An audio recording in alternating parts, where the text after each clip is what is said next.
Doctor Julio César Castiglioni, ¿cómo le va? Buenos días. Buenos días, Alberto. Un saludo al panel. Buenos días.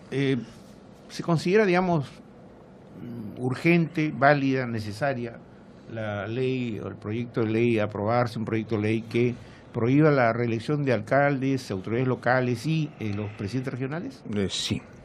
Nosotros como estudio presentamos un proyecto de ley al Congreso, que obviamente al no tener iniciativa legislativa debe haber sido acogido por uno de los proyectos.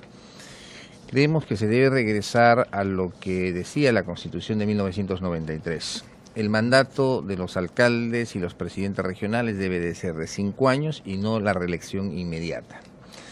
Porque se bajó a 4 años sobre pretexto de que eran mucho y como se había plasmado la reelección indefinida, en consecuencia se modificó el texto de la Constitución del 93. Creo que la modificación debe ir más allá de pretender modificar la ley, sino modificar la Constitución en el sentido que ampliar el plazo a 5 años y no reelección inmediata. ¿Y por qué? Toda reelección, sea del gobierno regional, provincial o distrital, trae corrupción.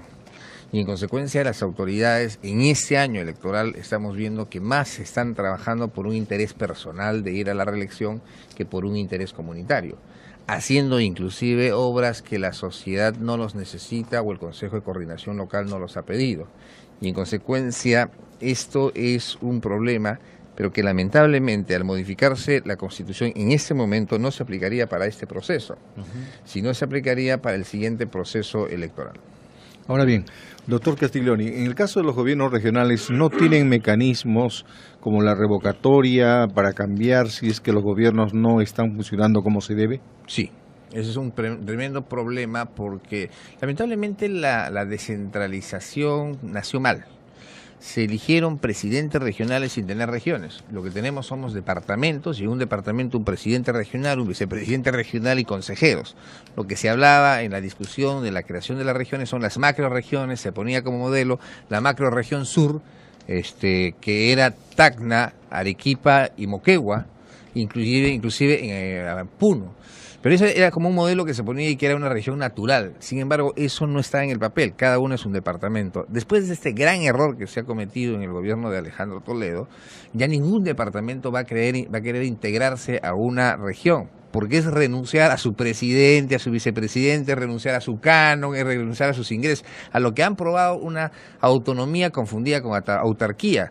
Lo que vamos a tener que hacer es crear las macroregiones. Lo que se tienen que hacer es la unión de 2 o más departamentos y para que se unan con fines comunes. Y la presidencia tiene que ser alternada y la sede tiene que ser alternada. Lamentablemente vamos a tener que regresar al modelo anterior, pero no hay otra alternativa. Efectivamente, no hay revocatoria. Las causales de vacancia son pésimas. El presidente regional de Piura no pudo ser vacado por nepotismo, porque no está el nepotismo establecido como causal de vacancia. Los alcaldes sí los vacan. O sea, no hay medios de control. La ley de bases, la ley orgánica de los gobiernos regionales es mala y el Congreso de la República, penosamente, siempre mirando de espaldas al país, no ha tenido la capacidad ni siquiera de modificar esto. Y en consecuencia, al no haber medios de control y participación ciudadana, no son sujetos a la revocatoria, las causales de vacancia son 3 o 4 en el artículo 30, y en consecuencia hay una impunidad de parte de los presidentes regionales que la estamos viendo todos los días, y si escarbamos un poquito más, vamos a encontrar mayores situaciones lamentables a nivel nacional. Ahora, con estos fundamentos es importante este proyecto de ley, pero ¿alcanza a los distritales también? Porque veo provinciales y presidentes regionales. Yo creo que debería alcanzar a los distritales. Porque los distritales, Chorrillos, San Juan del Lurigancho, Los Olivos, tienen alcaldes de hace 15, 20 años. Así es, efectivamente, ¿no? Entonces, y eso frustra nuevas generaciones. Y no estoy diciendo solamente jóvenes, sino generaciones de liderazgo, personas incluso mayores que ya han dado un aporte a la sociedad y quieren colaborar con su distrito. No se incorporan a la vida política porque precisamente van a encontrar el corcho con quien van a competir. Es complicado competir con una autoridad que está en el cargo. Supongamos que esta autoridad sea lo más honesta posible y que no utilice el erario público, que no utilice la plata del gobierno regional, de la municipalidad provincial o distrital, pero va a tener a los financistas. ¿Y quiénes son los financistas? Los proveedores de los servicios que brinda el gobierno local. Quienes siempre va a tener ventaja sobre un nuevo candidato. Exacto. Entonces, usted se está enfrentando a un pulpo, es David y Goliat. por lo cual no debe haber reelección en ninguno de los niveles de gobierno, nivel provincial, distrital y regional. En este caso, entonces, habría que dejar un periodo. Así es, así es. Y creo que un ejemplo, a veces nosotros miramos cosas malas y peligrosas y vemos peligro en nuestro vecino país de Chile, y un bonito ejemplo lo tenemos ahí. La señora Bachelet después de un periodo ha regresado. ¿Y por qué? Porque el pueblo chileno así lo ha creído conveniente. Dejando un periodo es importante porque la autoridad no está pensando en hacer obras inmediatistas para satisfacer o su presencia o satisfacer un determinado grupo, sino obras que le interesen a la comunidad. El alcalde, el presidente regional son promotores del desarrollo local y regional y no tienen que estar pensando simplemente en su interés personal. Ojalá que esta penosa y mala experiencia de Ancash, y que todos esperamos que las investigaciones concluyan donde deben concluir y no intervenga nuevamente el Ministerio Público y otras instituciones en las cuales se boicotean las investigaciones, nos sirva de lección para evitar precisamente de que las autoridades no deben reelegirse. Es un claro ejemplo de que se le da demasiado poder y hemos confundido la autonomía con la autarquía. Doctor Julio César Castiglioni, hay un tema. Seguramente yo en un momento me tengo que retirar porque tengo que irme a otro punto de la transmisión, que ha sido publicado por el Jurado Nacional de Elecciones. Y ha sido una advertencia bastante seria, me parece, cuando advierte la posibilidad de que en las campañas políticas se esté ya ingresando a terrenos realmente complicados. Por ejemplo, esto de el famoso sicariato o la misma situación de extorsión política, que ya algunos han editorializado el día de hoy, algunos diarios, poniendo,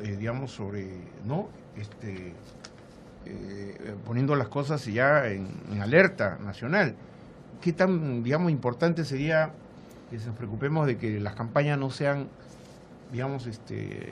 manipuladas por grupos de intereses ilícitos o ilegales, delictivos, ¿no?, como el narcotráfico, ¿no?, que quisiera penetrar en el Estado peruano, y probablemente lo ha hecho, ya ha penetrado y nosotros no nos estamos dando cuenta, pero el jurado ha advertido en un comunicado de esta situación. Yo saludo el comunicado del Jurado Nacional de Elecciones COGOMPE. Sin embargo, lo deficiente aquí es la ley de partidos políticos y la ley electoral. Vamos a la primero. Nuestra legislación propugna el transfugismo y propugna la desestabilización de los propios partidos políticos, y penosamente los políticos e integrantes del Congreso no se han dado cuenta de ellos. Al permitir que vayan en su lista invitados, al permitir de que se puedan inscribir las personas hasta el último día antes de que cierren las inscripciones, al no haber meritocracia dentro de las agrupaciones políticas, entonces se aparecen, faltando una semana para que cierren las inscripciones, supuestos financistas o aportantes que quieren integrar la lista, con 1, 2, 3 millones, y dicen yo quiero el número 2, compran sus cupos. Y los partidos políticos terminan cediendo a eso. ¿Y por qué? Porque en la ley no se establece una meritocracia, que debe haber una carrera política entre las agrupaciones políticas, que para ser candidato a regidor, mínimo 1 año de militancia, para ser candidato a alcalde, 2 años de militancia, para ser candidato a presidente regional, 3 años de militancia. ¿Para qué esto? Para fortalecer los partidos políticos y no se conviertan en vientres de alquiler de estas personas que financian las campañas. Y además, el otro punto de la propia campaña política, es que los partidos políticos no rinden cuentas de sus aportantes y sus financistas. ¿Por qué? Porque la ley también es muy endeble. Entonces, en ese sentido, tiene que ser mucho más transparente la ley de quiénes son sus aportantes financistas. Porque el candidato que recibe un aporte de alguien queda enganchado a esa persona, y ahí viene dinero del narcotráfico, dinero del terrorismo o dinero del lavado de activos. Ahora, sí, nos vemos luego. Doctor Castiglioni, la OMP ha manifestado que nos parece que hay 2 o 3 partidos nada más que han solicitado la participación de este organismo para realizar sus elecciones primarias. Entonces, estamos en el punto en que pueden llegar estos señores a las elecciones con el tradicional o la tradicional elección de los candidatos a dedo. Claro que sí. Claro que sí. Fíjese usted, y siempre hay que mirar de las experiencias que pasan a nuestro alrededor. El Partido Popular Cristiano se reunió hace poco en un Congreso Nacional Estatutario y aprobaron un voto. Y resulta que el acta de aprobación ha sido adulterada y están en esa discusión. Porque a alguien no le interesa, o a alguienes no les interesa de esa agrupación política un militante un voto. Quieren seguir manejando que las cúpulas a través de delegados, y supongamos en el caso de Lima Metropolitana, una reunión de delegados de Lima Metropolitana para elegir los candidatos de Lima Metropolitana. 43 distritos, en consecuencia se reúne un delegado por cada distrito. 43 personas terminan eligiendo 43 candidatos a alcaldes, los candidatos a regidores, los candidatos al candidato a la alcaldía de Lima y los regidores a la alcaldía de Lima. O sea, terminan eligiendo más de 200 personas, 43 personas. En consecuencia, empieza el manipuleo para poner a sus allegados y a aquellas personas que les van a servir posteriormente, para decirlo en términos mucho más elegantes, y a sus intereses y más no a los intereses de la comunidad.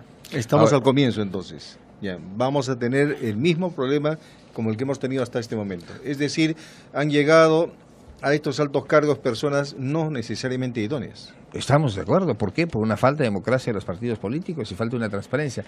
Los partidos políticos aprovechan los vacíos que tiene la normativa y penosamente sus voceros en el Congreso de la República no les interesa en nada hacer una modificación, porque se aprovechan de esos vacíos para poner a sus allegados, para poner a las personas vinculadas a ellos, para poder manipular las elecciones internas. En consecuencia, nosotros lo que tenemos, siempre nos dice, ¿quién votó por esa persona? Nosotros terminamos votando por esa persona, pero ¿quién nos propuso? Los partidos políticos.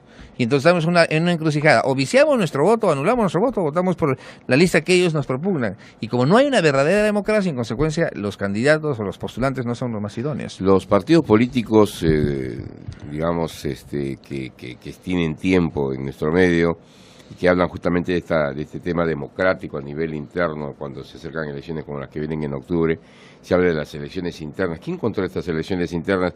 Porque finalmente se han visto casos, y conozco algunos, en los cuales se hace toda la maraña de los candidatos a la elección interna, salen unos candidatos por aquí, otros por acá en los distritos, ¿no? Salen fulano, sultano, para que finalmente escojan al que va a ser el candidato de tal o cual distrito.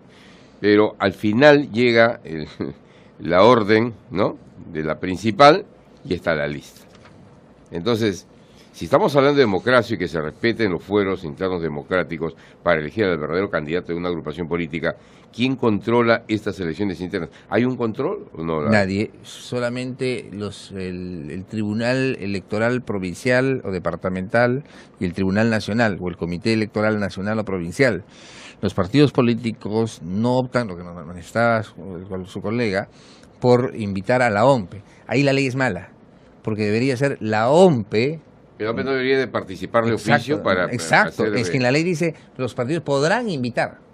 Entonces, como lo pone en término condicional, los partidos políticos que quieren manipular y que manipulan no les interesa tener a la OMPE. Entonces, está claro que no invitan porque no quieren que pues, se vea la parte democrática. Y tampoco lo quieren modificar esa parte de la ley, pues. Entonces, no hay democracia real en los partidos políticos. Entonces, después se quejan de que son marginados, que el Estado no los apoya, que si ellos están presentes, pero se alejan de la realidad nacional cuando ellos mismos cierran sus puertas y en cuatro paredes terminan haciendo sus cosas. ¿Cómo ve usted estas elecciones del próximo 5 de octubre? Con bastante preocupación. Empezaron muy temprano, desde el 25 de enero que convocó el presidente de la República a elecciones, ya los candidatos estaban en campaña.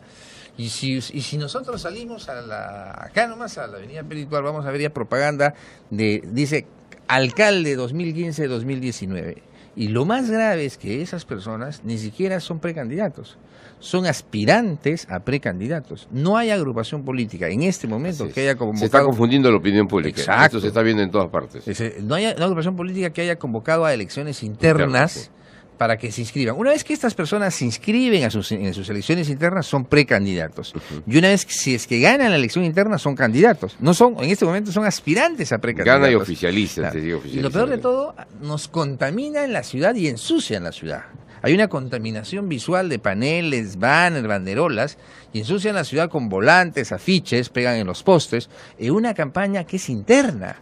A esos señores debería caerles una multa muy fuerte de parte del Jurado Nacional de Elecciones y a la agrupación política, porque a la población con respeto que se merecen, qué le interesan las elecciones internas de su agrupación política, que ellos hagan sus elecciones entre ellos, entre sus militantes, que nos presenten a la persona que ha ganado el proceso electoral o que nos avisen, hoy día van en mis elecciones, si quieren ir a ver cómo hace la democracia interna en los partidos políticos, pero la campaña, por favor, es entre sus militantes, si hay un militante un voto, y si es por delegados, entre sus delegados. ¿Qué nos hacen ensuciando la ciudad con el respeto que se merecen, pero nos ensucian la ciudad? No, hay una contaminación visual con sus paneles y lo que están promocionándonos externamente cuando ni siquiera sabemos si ellos van a terminar siendo candidatos o no. Esto sí confunde terriblemente al electorado, doctor. Claro que sí. O sea, que no hay candidatos definidos, pero ellos ya están haciendo su campaña. Ya están haciendo su campaña y ni siquiera se van a ser precandidatos porque ni siquiera han recibido la bendición de la máxima autoridad en muchos casos. Entonces, aquí tiene que haber una sanción drástica